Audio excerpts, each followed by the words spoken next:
your 2014 champion, Stephanie Howe. Brian Powell of iRunFar here with Rob Carr before the 2015 Western States 100. How you doing, Rob? Doing great. Thanks for having me. Oh, my pleasure. Last year you won this sucker. Year before you were second, and you did a good run here. What brings you back again? Man, great question. I don't think there's a perfect answer, but a part of me just never really questioned it. It was almost a given. Yeah. I've run the race twice now, and it's fascinating in some ways. 3 years ago, literally at this moment, I barely knew of Western States. And it wasn't until Tim won the race in record time, and I saw him, being interviewed at the finish line, that I really, that was really the first time it came into my mind. So it's been a fascinating, quick ride. I love it. I have such a deep connection with this race. It was a no-brainer for me to come back. Nice. Last year you were here before the start, and you were definitely, withdrawn into yourself, like focused, I guess you would say. Yeah. This year, seeing you now and talking to other people who've seen you, you're a lot more relaxed. How'd that happen?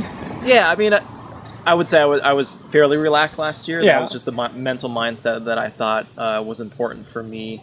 Last year was, not that this wasn't a major goal for me, but last year's race was the culmination of a year-long, really outlandish goal to win Western States. And I was really focused on staying in my zone.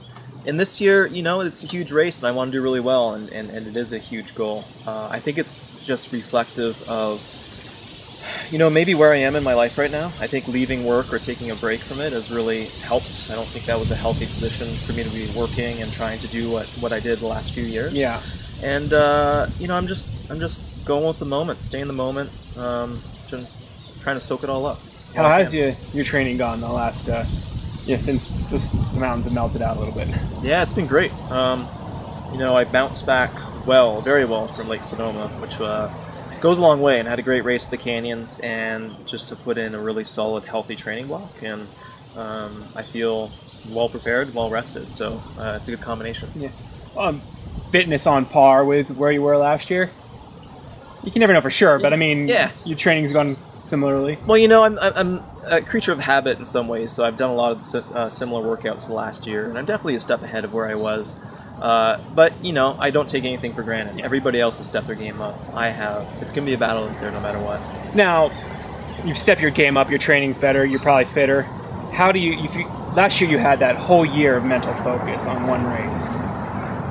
You're on the point of the needle. Yeah. Now this year, you have other goals, you're focused on this, but how do you commit yourself, fully to this race again? Yeah, I think it's a healthy balance. I think it's a better balance I found this year. It turned out very well last year. Mm-hmm. I had my struggles along the way, but yeah, I have some other projects and endeavors I'm chasing right now, and I think it's good to not put all your eggs in one basket. Certainly, Western States is a huge focus, a huge goal. All my energy and drive is going towards Saturday. Yeah. But I got things in my back pocket as well, so. I think it's allowed me to be a little less stressed and a little better balanced and happier overall.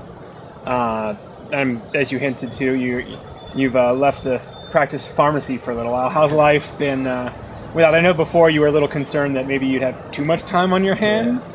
Yeah, that definitely has not been the case. It's been it's been a good transition. Certainly when you work the same shift for over 12 years, I've been working that graveyard.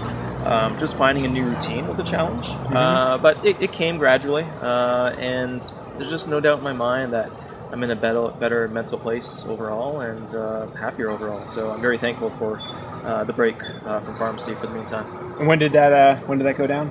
I guess it started a week or two before Lake Sonoma, so it's been a couple months now. So definitely settled into the new routine, a new rhythm, and I feel like I'm benefiting from the added rest and recovery and a less stressful lifestyle, I would say. So what did happen at Sonoma? You didn't have the best of days there. No. Well, it's similar to what happened at JFK 2 years earlier, a year and a half earlier. I don't know. And I really had to let it go quickly if I wanted to rebound well. And I think it's really important. It's something that my previous running lives, I don't think I was capable of doing. I would have been in the doldrums and second guessing myself forever. And you just have to get through those. They're going to happen. It's frustrating to not know why or when they happen, but for me, I just got to roll through it and get back on the train as soon as I can. Mm-hmm. This year's field might even be better than last year's field. Yeah. I kind of think it is. Who do you think is going to, if you're at the head of the race, who's with you at Forest Hill? Come on, man. I'm not answering that question. Hey, I got to throw it out there. No, it's like I said, it's a hugely talented field. Everybody, I feel, it's just the way ultra running is heading. Everybody's stepping up their game. It's going to be a battle out there. I find it doubtful anybody will be alone at the river. Mm-hmm. But you never know. It's a hot day as well, so that's going to throw a wrench in it all. So who knows? I'm just going to go out there and be patient and compete at the end. Have you done a little more heat training this year than last year, given the change of schedule? No?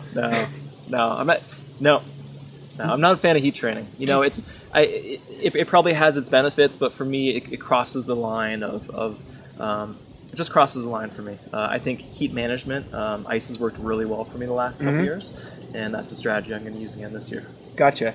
And I guess a lot of your competitors, especially the foreign ones, are spending days, if not weeks, sort of previewing the course. Oh yeah. Now that you're free, you chose to stay in Flagstaff and train there. Yeah. Again, creature of habit. Yeah. I'm comfortable back home.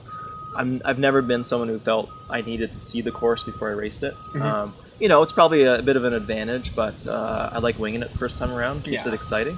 And now I've raced it twice, and I also raced the Canyons 2 months ago, so I know the course well enough to not feel a need to get out of my routine, and just stayed at home and for as long as I could, and I'm ready to roll on Saturday. Nice. Well, good luck, and have fun out there. Thanks, Brian.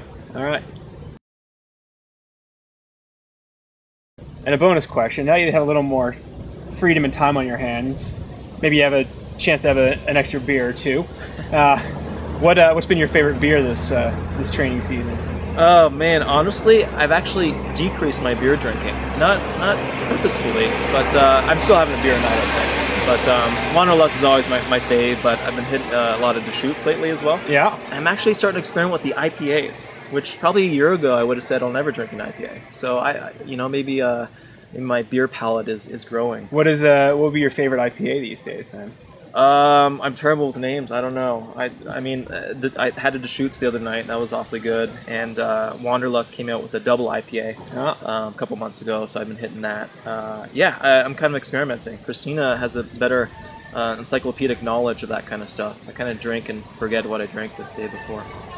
Well, I'll have to question her on that after the interview then. For sure. All right, Rob. Talk to you later. All right, thanks.